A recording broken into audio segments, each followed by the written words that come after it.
Polši. Pilskalns, iebraucot no Palangas puses, varētu būt Džugas kalns. Trīs koka statujas. Upīte. Džuga izraka Mastis ezeru. Polšu. Polšu muzejā izstādīti Uginska muižas dārgumi. Muzejā Alka.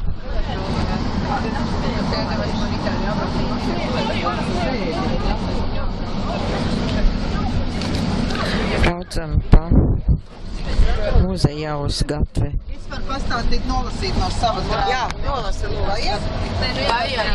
Upe Durbinas.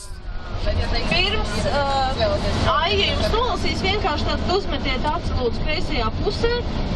Šī te ne šī, bet nākamā, šī te lielā baltā ēka. Tātad tas ir ar nosaukumu Alka, Žemaiču muzejs. Nacionālais Žemaitijas muzejs. Tā, nu tagad, lai nolasa, lūdzu.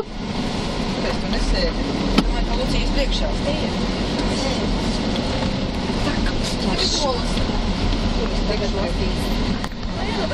Man ir te ierakstīts tā. Ieslēdz. Pareizi, ja? Jā. Tātad mēs tomēr varam braukt līdz Bet tas ir mazs skabaliņš nolas. Jā, bet te ir daudz ko lasīt. Ir vairākas nodaļas. Tātad pats muzejs ir uzcelts par žemaišu saziedotiem līdzekļiem. Mēs braucam, Ne, lasi, jā. To uzcēla par žemaišu saziedotiem līdzekļiem 1936. gadā. Nedaudz materiāli atbalstīja arī valsts. Tiem laikiem neparasti izgaismota zāle mākslas darba eksponēšanai. Gaisma plūst gandrīz no griestiem. Muzejā tāda eksponāta, kādu nav nevienā Baltijas valstī.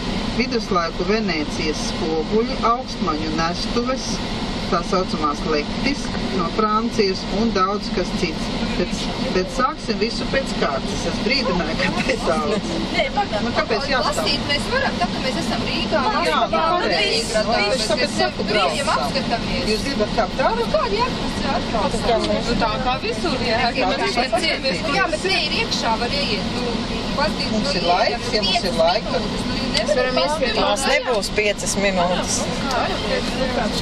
Beigās paliks šauļi neapskatīt. Mēs zinām, ka kaut kur pusieši. Jā,